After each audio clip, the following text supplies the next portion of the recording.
This is part 2 of my car ride to my pitch meeting in LA, so it's still January of 2023. And for a long time, I thought being Black was this singular experience. But then I started traveling, and I was both embarrassed and comforted to realize that that was just the American in me. I was in Amsterdam a while back, and I was not having a good time. Not because of Amsterdam. I mean, I think it's beautiful there. I was just lonely.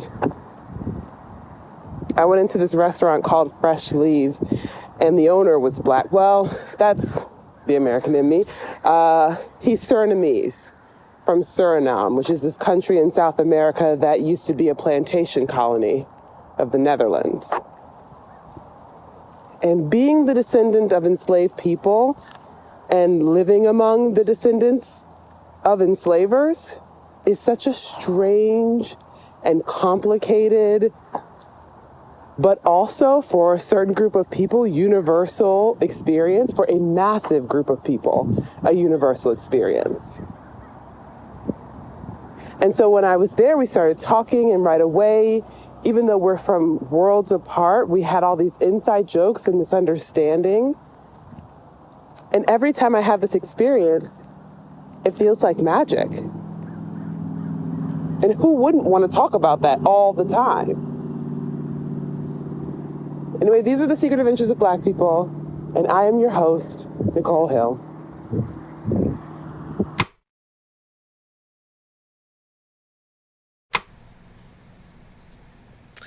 All right, I am in a parking lot. I'm early for the meeting, and so I'm just taking this moment to breathe and center myself or something. You know, actually, there's this question that I always get at these meetings that I need to come up with a better answer for. That's what I want to be doing right now. I want to think about this. The question is always, what is universal about the story I want to tell? Like, how will a larger audience connect, you know?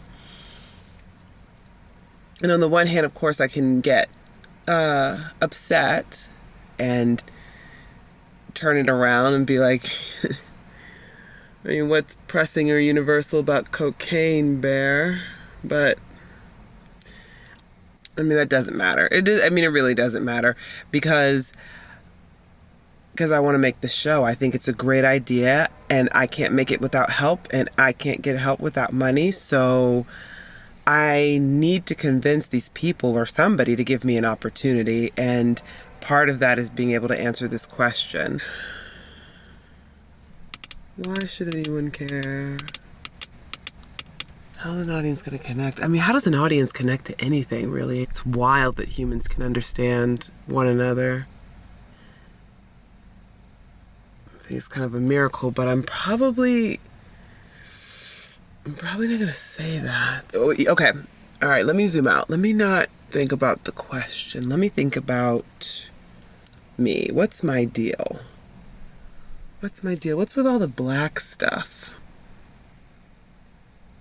My name is Tara Kokahin, and I am just living out here trying to do what it do.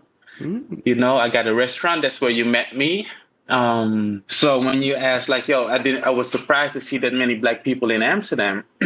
They put us all on the southern east side of Amsterdam. When my grandma came in from Suriname, like my uncles, that's all where they reside. So when you walk around there, that's just fully African, fully Surinamese, fully Black. I found out in the second grade that I was Black, you know, that it was a thing. Michael something was mad at me because I crushed him in the Magic Minute again. And he said something to me that had to do with me being Black, something mean. And I just remember that I knew he wasn't allowed to be mean to me just because I was better than him. So I told the teacher. And the teacher got so mad. And there was this girl in our class, you know, we'll say Jessica, and she'd gotten sick and had to go away. And before she came back, all the teachers had come in and they talked to us about how she would have shorter hair and she would be in a wheelchair, and she might not have energy to play with us like she did before, but that she's still the same and that we need to treat her exactly the same. She hadn't come back yet, but we'd been briefed at the time that all this happened. And so anyway, the teacher took me and Michael out into the hall and he kept asking him. He was like, where did you hear that? Where did you hear that? And then he made Michael apologize to me, which he did, which felt weird, bad weird. And then we went back into the classroom and the teacher stopped class and he made this speech about how we don't treat people different for any reason, just because they're not like us. And in the same way we don't treat Jessica different, we don't treat people different because of the color of their skin. And I remember being like, what?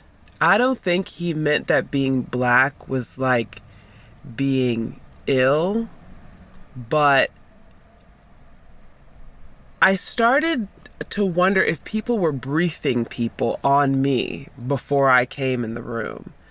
I really got kind of a little obsessed with this idea that they were like sitting people down and being like, even though she's black, you have to treat her the same. And it made me so mad because I was outperforming everyone. We were a twice as hard, half as much kind of family. And on top of that, I'm the oldest. When I was younger, I was super competitive.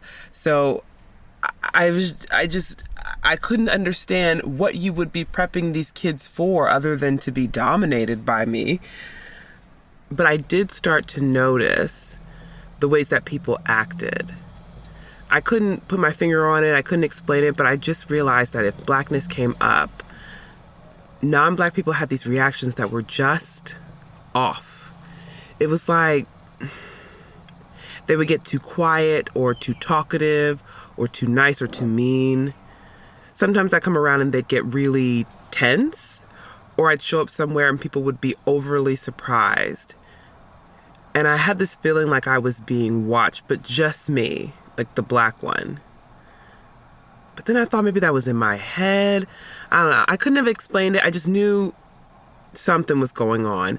And then as I entered into my teen years, I'd hear adults talk about, you know, so-and-so got arrested because they were black, or they didn't get a job, or like the news wasn't telling the whole story because the people involved were black. But I'm from a largely white suburb in Virginia, so I feel like, am I supposed to believe that we're just surrounded by families, gathering around the dinner table, having conversations about keeping an extra eye on us? That there's like some big conspiracy going on because we're black? I don't think so. I was like, this has to be paranoia. It has to be. Just last week, a new report came out that this same tax agency had a blacklist. They was putting people on a blacklist just to keep an extra eye on these people with no lawful base. They really came out with a report and said, like, y'all built a whole system that flags people based on their ethnicity, based on their background, and flag them as fraud. So, and this is in all government institutions. That's crazy. And that is for years. That's how the system is built. So that's the hardest part of living in this country. And that's what makes it so easy for people to say racism doesn't exist in this country. Because how would you know? How would you know you're on a blacklist? How are you supposed to know that your struggle ain't supposed to be that hard? Right. Like, I applied for government assistance over this pandemic period, but I had to shut down. It was like I had to wait like 7 months to get a dime. Wow. And I'm not saying it's racism, but how would I know? I just decided I didn't want to talk about being black. Not with white people, not with black people. I just didn't want it to be a whole thing. And anyway, usually I was the only one, and I figured, like, this is representative of what the whole world is. It's mainly white. They are the majority of the people that I will ever meet, so shouldn't I just learn how to make them comfortable? I got to college and I joined the Black Student Union. That felt like what you do. And at our first meeting, we were going around doing introductions, and there was this girl from Missouri there. And when she said, hello, I'm whoever, I'm from Missouri, everybody had this reaction. And she was like, there are black people in Missouri. I don't know, why you guys don't know this. And I was kind of like, well, then how did they get cropped out of every picture I've ever seen of this place? But I'm saying this as a person whose mom is from Maine. I thought we were a fluke. Anyway, I was surprised. Missouri girl was way cooler than me, so I never really got to know her, but at these meetings I would watch her, and she was so confident and so ready to talk about black stuff out loud, no hesitation. And she sounded like every other black person I'd ever heard, and she got all the references. And then I kind of realized that everybody in the room got all the references, including me. And I thought, like, whoa, we have a culture. I hadn't really known that there was enough of us or enough of me to even really have that. We have these traditional dishes. It's called pom. Pom is actually a Jewish dish. Oh, is it? It is. Oh, wow. It's actually a Jewish dish that came from Portuguese Jews to Suriname. And, we did a thing to it. Made it more delicious. We made it more delicious, baby. I mean, the funny thing is, Surinamese people, we will never eat pom just anywhere. We need to know who made it, where it come from. Is the real thing? Who made it? Mm-hmm. You know what I mean? That's like our mac and cheese. Yeah, you just don't walk in and say like, yeah, give me some. Because it's like I don't really. we say like, ik eet niet op straat, which is like I don't eat in the street. So like we need to know who made it, who put their hand in it, who washed the chicken. You know what I mean? So it's the same. Even in my restaurant, like when I put like a typical Surinamese dish like sauto. Sauto is like a soup, right? Mm-hmm. I make mine vegan, but it's like a chicken stock with all these like a bunch of herbs, like a bunch of like we put our foot in it, you know what I mean? And it's like they asked me before the order, like, yo, is this the real? Oh. Is it the real? Like, how do they ask that? They speak in Dutch. Like, how do they ask you that to be sure? What do they say? Is it the echte salto? Is it the echte salto? Oh, what does that mean? Echte? It's like, is it the real? My assumption then was that nobody knew that we had a culture or that there were, that we were everywhere, because I hadn't known that. And so I moved into just truly the most obnoxious, kind of clickbaity, insufferable part of, discovery. I was like, every sentence starts with like, oh, did you know? Oh, here's the thing no one's talking about. What they don't want you to know is, but luckily after college, I think what happened is I got a little braver and moved into the next phase. I don't know what you would call it, but it's not, you don't make statements anymore. You start asking questions. You start asking questions of yourself. I started to ask questions of myself that come from discovering that for a long time, it wasn't just that I didn't want to talk about being black. I mean, I was trying to pretend that I wasn't. And so now that I was, wanting to be proud, I had to ask, like, is it okay that I talk like this, or should I try to change it?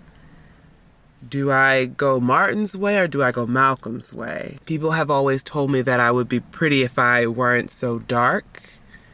And even though I know that I shouldn't, what do I do about the fact that I believe that? Why do we feel so split? Why do I feel so split? Still So what speaking. language do you speak in Suriname? Like what's the official language or whatever? Well, the official language is Dutch.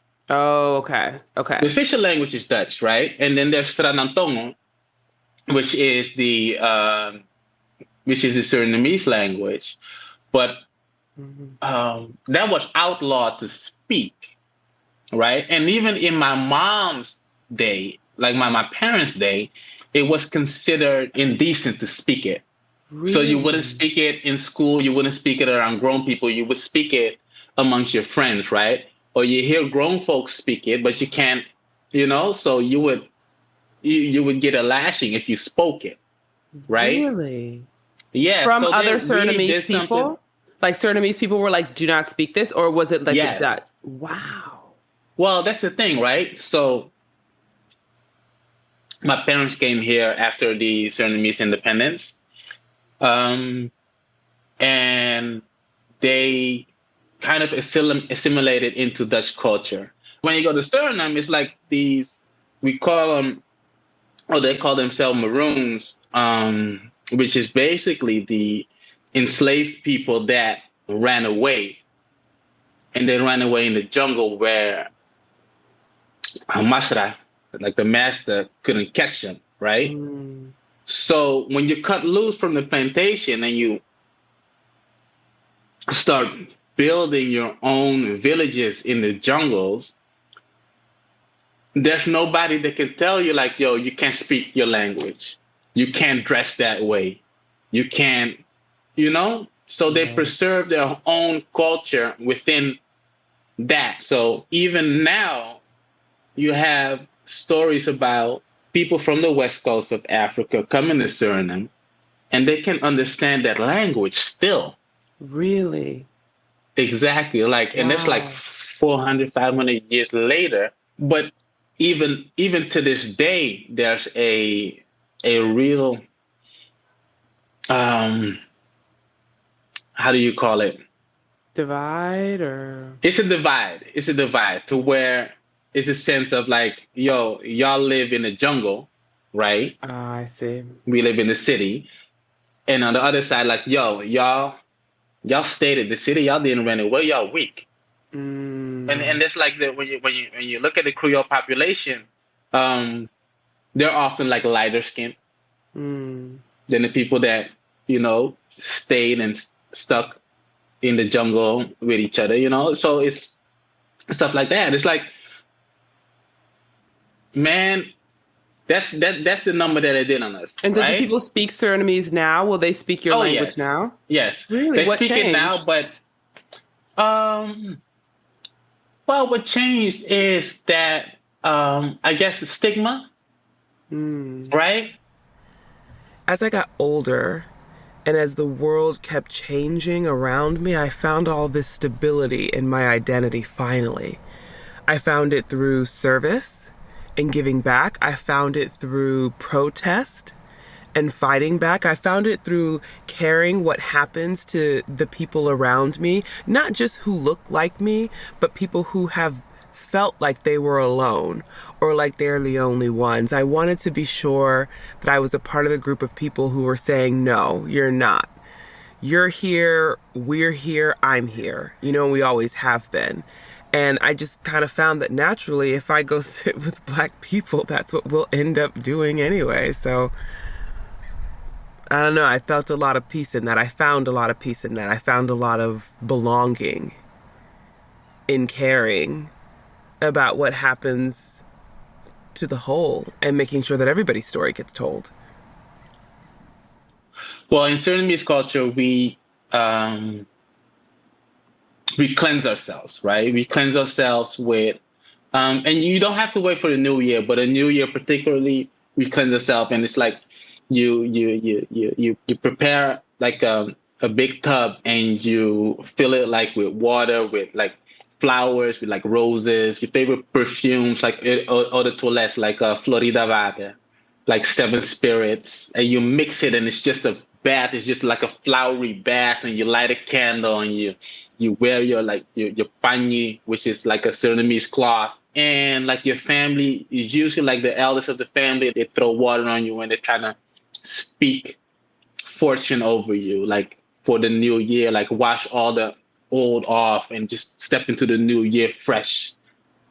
So after everyone threw water on you and and spoke their wishes for you, you throw water on yourself and you speak wishes on yourself as well, right? Wow. So, and you can do it alone too. It's just for that moment that you thank your ancestors, especially, right? Those that came before us, those that are still watching over us, and we ask them for foresight to guide us in the right way, to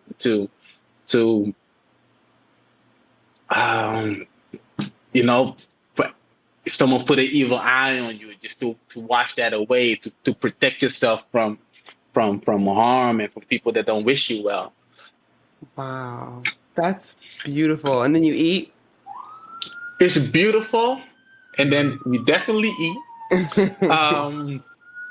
And so when you go to Suriname, it's like New Year's Day. They start with some firecrackers, boy. It's like from dusk, like the entire day. You were like, yo, how do they have so much firecrackers? It's like all day, like all day, and it's like, firecrackers and like Johnny Walker bottles. It's like, it's like.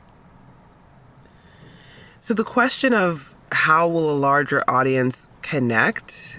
What's universal about my story? I think generation to generation, probably every human being has asked the question in some way, shape, or form, where do I fit in? How do I fit in?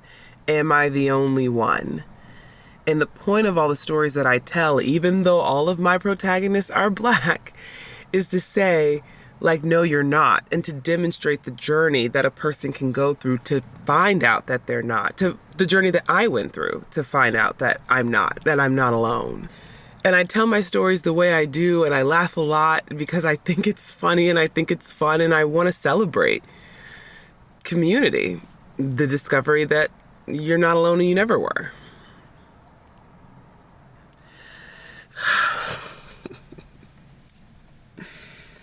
I don't know if any of that even made any sense.